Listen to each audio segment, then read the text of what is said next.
This is CGTN, China Global Television Network.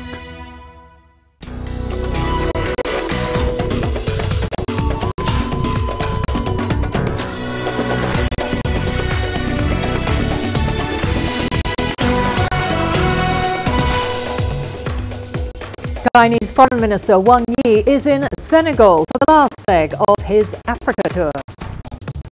Security stepped up in Egypt ahead of the Coptic Christmas celebrations. And anxiety builds up in DR Congo after preliminary results for the presidential poll are delayed. Hello and welcome to CGTN. This is Africa Live and I'm Karen Roberts in Nairobi. Also coming up in the programme, the inspirational accomplishments of a young writer in Tunisia. And how a South African organisation is empowering youth through sport. Chinese Foreign Minister Wang Yi is wrapping up his New Year Africa tour with a visit to Senegal. In talks with his Senegalese counterpart, they discussed the 8 key initiatives announced by President Xi Jinping in Beijing, as well as security issues. Wang Yi is following a years-long diplomatic tradition by making Africa his first overseas trip of the year. Wang Yi has visited 4 nations this week: Ethiopia, Burkina Faso, Gambia and now Senegal. Well, CGTN's Robert Nagila is now joining us from Dakar in Senegal for the very latest on Wang Yi's visit. Robert, the Chinese Foreign Minister is winding up his tour of Africa in Senegal. What are the key highlights so far? Well, Karen, the Chinese Foreign Minister Wang Yi flew into the country early this afternoon and met and held talks with his Senegalese counterpart shortly thereafter. Now, among the key issues that were discussed were the 8 key initiatives announced by President Xi Jinping in Beijing in 2017 during the FOCAC summit. Among them, peace and security and food security for the entire continent by 2030. Now, on his part, his Senegalese counterpart thanked China for its contribution towards Senegal's infrastructural development. We're talking about the Grand Theatre, the Black Civilization Museum, and of course the wrestling stadium, which is just outside Dakar itself. Now, as we speak, a meeting scheduled between President Macky Sall of Senegal and Wang Yi could be taking off any time from now. Karen? And Robert, we know that Senegal will co-host the next FOCAC summit in 2021. How would you describe ties between China and Senegal? Well, Karen, at this particular moment, ties between the two countries are very, very strong. As soon as diplomatic ties were restored between the two countries, China and Senegal, in 2005, we witnessed relations between the two grow from strength to strength. And in 2016, the relationship between the two countries was upgraded to a strategic partnership cooperation. And that was followed up by President Xi's visit to Senegal in 2017, where Senegal had requested to be included in the Belt and Road Initiative, which it has. Now, this is going to open up not just markets on both sides for both countries, but also industrialize this country, revamp its infrastructure. So that's what we're looking at this particular moment, very strong. And we expect more agreements to be signed between Wang Yi and Macky Sall this afternoon after that meeting. So relationship at this particular moment, very, very strong. Also in 2022, Senegal is due to host the Youth Olympics. And that is one of the things that was discussed this afternoon between Wang Yi and the Senegalese foreign minister, because Senegal is going to require a lot of investment towards that, achieving that goal, a successful Youth Olympics. They're going to require better infrastructure. They will require new stadia, accommodation, roads, links, and all that stuff. So all this stuff just goes to show you just how much both sides value the relationship between the two countries. Karen? Okay, thank you very much for that update. That was Robert Nagila there in Dhaka, following the Chinese Foreign Minister Wang Yi's visit to Africa. And of course, that was the last stop in Senegal. Moving on to other news now, an Egyptian police officer has died in a bomb explosion. The blast happened on Saturday night as he tried to defuse the device. It's the second blast in 2 weeks in the Egyptian capital ahead of the Coptic Christmas celebrations. Well, authorities have now heightened security measures around churches. Here's Adel El-Mahrouki with more. Improvised explosive device killed an Egyptian policeman who was trying to defuse it. More than one bomb were discovered on a rooftop of a building adjacent to a church in a slums area on the outskirts of the Egyptian capital. No group has claimed responsibility, which indicates that the recent attacks are held by new terrorist groups. There are some groups that are composed of mixed ideologies, from former Brotherhood supporters to jihadist extremists. It's the second bomb attack in 2 weeks Cairo has seen. Late last December, 4 were killed after a bomb targeted a Vietnamese tourist bus. These two attacks did not aim to inflict many casualties, as ISIL or Al-Qaeda attacks aim for. The target of these new groups is to create fear among the Egyptian society, to attack the national and religious harmony. In the tourist bus attack, they were hitting the whole tourism industry that Egypt relies on. The attack wants to disrupt the country and shake the economy. Meanwhile, as Egypt prepares to mark the Coptic Christmas, security measures have been heightened nationwide. Roads around churches have been blocked, and the security status has been raised to its highest alert. I don't think the Interior Ministry is dealing with such rising threats wisely. They are focusing on combating the Muslim Brotherhood. That may be partially necessary. However, it disregards the threat from these young groups that are operating independently. While the number of casualties during the holiday season has significantly dropped this year, the threat of further attacks have not entirely vanished. Egyptians find themselves celebrating Christmas once again concerned that an attack may find its way through the heavy security imposed. Adel El-Mahrouki, CGTN, Cairo. On to Somalia now, and there are concerns that a reduction in US aerial strikes will affect the Horn of Africa nation's war on terror. CGTN's Abdulaziz Bello updates us from Mogadishu on the impact of a scaled-down US operation. The U.S. Army has denied media reports indicating Washington's plans to reduce its military operations here in Somalia. The report, first published by U.S. media outlets citing 2 senior American government officials, said the move was reached after airstrikes neutralized a number of the militant group's senior operatives.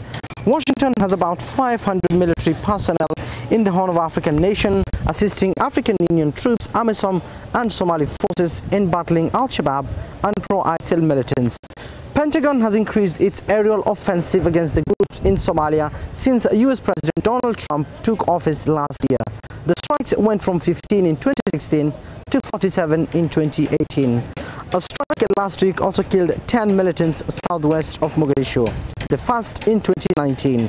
Mogadishu largely relies on US counter-terrorism strategy in the country that it says has helped degrade Al-Qaeda's most powerful ally in the African continent. The US military has also mounted a special unit of the Somali army known as Danab that has proved effective in the war on terror. In December, it launched a daring raid on an Al-Shabaab bomb-making factory, killing 30 militants, including high-value targets and potential suicide bombers. Foreign troops continue to allow Mogadishu to exert its authority all across the country. A new offensive is underway to dislodge the militant group Al-Shabaab from the Middle Juba region, its last remaining bastion. Mogadishu says it hopes to weaken the group after seizing its last remaining stronghold. Abdulaziz Bello, CGTN, Mogadishu, Somalia. To Tunisia now, where President Beji Caid Essebsi has declared a state of emergency from the 6th of January to the 4th of February 2019. The country's leader took the decision after meeting with the High Security Council. Tunisia has faced several terror attacks since 2015. Tunisian President Beji Caid Essebsi has declared the state of emergency for 1 additional month throughout the country. The security forces are ready to protect citizens as well as the public and private properties. We are grateful to our sons and daughters for their remarkable effort in guaranteeing security. The country's premier visited the Interior Ministry's Central Command this week. Yusuf al-Shahid noted that this state is ready to respond to any threat. All the logistical and human needs have been provided by the state. The police, the National Army and the Customs Services are on alert on the borders and in the cities to fight terrorism and to combat crime. A state of emergency has been declared since November 2015 following an ISIL terrorist attack on a presidential guard bus in downtown Tunis. A group of lawyers and civil society activists said that the president's decision is unconstitutional. The state of emergency cannot be extended indeterminately. This is against the constitution. It is imposed in extreme conditions while the security situation has improved across the country. There is no national emergency or imminent terror threat. Beji Qaid al-Sibsi chaired a cabinet meeting at the Carthage Palace, during which a draft law on the organization of the state of emergency was examined. The National Security Council has decided to examine this draft law in depth, particularly as regards guarantees and judicial control. The Tunisian president said that the one-month extension measure comes after consultation with the Prime Minister and the Speaker of the House of the People's Representatives, pending the adoption by Parliament of the draft law on the organization of the state of emergency. Aden Shawishi, CGTN, Tunis. We're going to a short break now. Don't go away. Lots more to come, including anxiety builds up in DR Congo after preliminary results of the presidential poll are delayed. And the inspirational accomplishments of a young writer in Tunisia.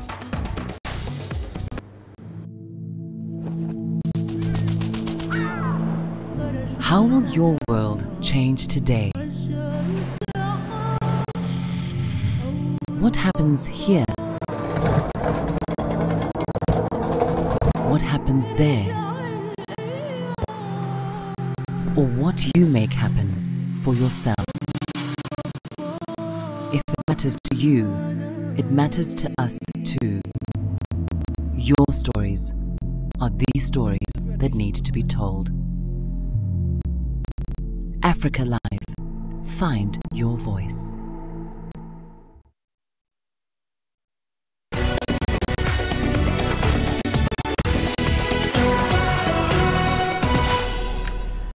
Preliminary results from the Democratic Republic of Congo's tumultuous presidential election have been delayed past Sunday's deadline. Fears are growing that disputes and delays could spark the kind of violence seen after the 2006 and 2011 elections. Here's more on the situation in the Central African nation. The Democratic Republic of Congo was on edge. The result from a crucial presidential election was delayed again, and the specific date for the results revealing was unknown. The original December 30th vote saw 21 candidates run to replace current President Joseph Kabila, who has ruled the country for almost 18 years. Officials say that the results will come out only next week, yet influential Catholic Church says there was a clear winner of Sunday's presidential election. Among the front-runners were Kabila's hand-picked successor Emmanuel Ramazani Shadri and two opposition candidates, veteran heavyweight Felix Tshisekedi and newcomer Martin Fayulu. Shadri is a former interior minister and Kabila's loyalist. He was hit by European Union sanctions for his role in the violent suppression of opposition protests in 2017. Tshisekedi is head of the Main Opposition Union for Democracy and Social Progress Party and the son of his late founder, who has promised to make the fight against poverty his priority. Fayulu is a former oil executive and has promised a dignified and prosperous Congo. Mr. Kabila had been due to step down 2 years ago, but managed to cling on to power, sparking widespread protests and left dozens killed, and tensions over the lengthy counting process due to the repeated delays of vote are mounting.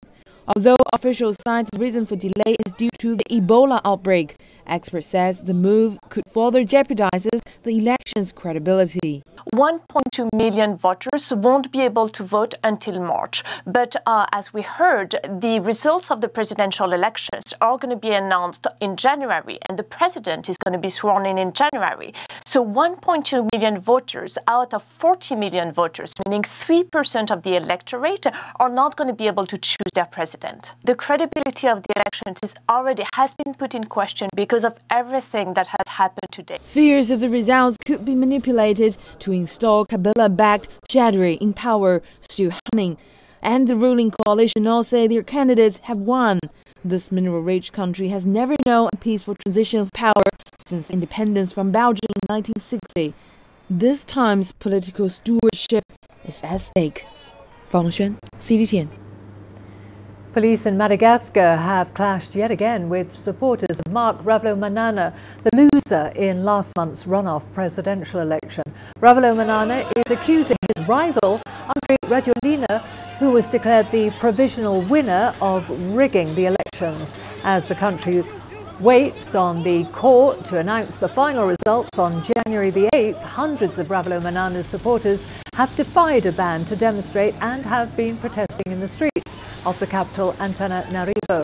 Rajoelina won nearly 56% of the vote, while Ravalomanana took slightly over 44% in the runoff elections. Police have been using tear gas to disperse protesters.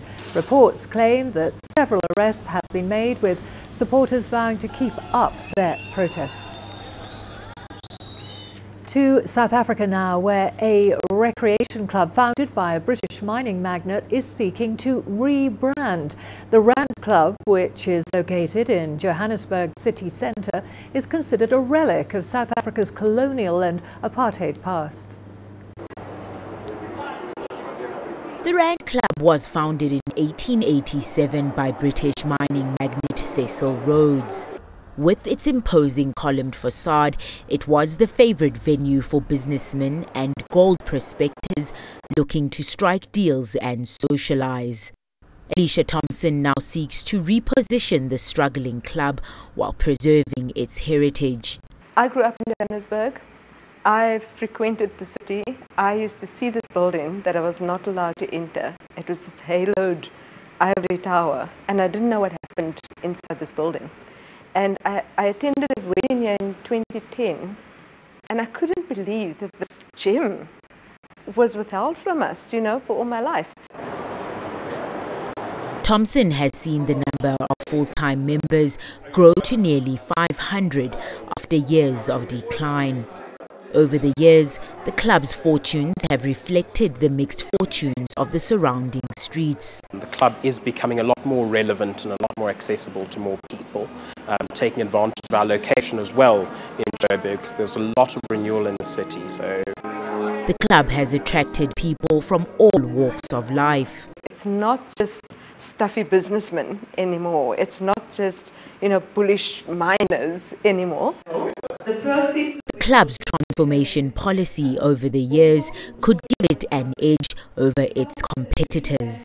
And the beautiful things about it, you get to network with all these people that you wouldn't necessarily meet in your day-to-day life. You meet all kinds of characters. The Rand Club hosts functions along with a loan from 3 members it is hoped will put the club on a surer financial footing. Thuli Shabalala, CGTN. In Tunisia, a young writer has become an icon in the North African state. He's found fame and fortune after publishing novels and tales in French. Amir has won several prestigious awards, and he now dreams of a Booker Prize. Amir Al-Fihri is a 14-year-old genius writer. He has published 4 books, which have earned, in 2 years, 25 international literary awards. Amir has been appointed by French President Emmanuel Macron as a Francophonie ambassador in the world. The first one that I won when I was 7 years old was the contest of the UNESCO and Alexo organized in New York by the United Nations. It's really a great pleasure to be with all those people who are participating on this contest, who are sending stories, and these stories are read by men and women that really participated in the world literature. Amir is in Tunis to present his new book entitled Harassment. This moving novel tells the story of Alex, a precocious boy who was victim during his schooling in Tunisia of harassment by his classmates who misunderstood the kid's talent. Amir is signing the book for young and old readers. It's one of the best books I have read. The novel tells the story of Amir, who survived physical harassment. He was more intelligent, disciplined and self-confident than his young classmates. Amir is a good example. His success story inspires millions of young people in the world. Amir will sign a convention with Tunisian President Beji Qaid Essebsi. It consists of the translation of his book into Arabic. The young writer plans to build schools for children in conflict zones and disadvantaged regions. The benefits would go to build schools, for example, in regions in Iraq where we have war, or in Syria, or all over the world where children do not have access to education. Because I think that the beginning of everything for every child is the education. Amir believes that every child is gifted. The Tunisian writer urges parents and teachers to encourage children to read and write, or to reveal any other talent. Amir plans to publish new books this year. He dreams of a Booker Prize. The young man's tales will be translated into English and other languages in order to reach an international readership. Adnan Shawishi, CGTN, Tunis. For the sport after the break, including how a South African organisation is empowering youth through sport. Africa, where champions are made, records are broken, legends are born. We're there for every goal, for every knockout, for every step of the way. Match Point, only on CGTN.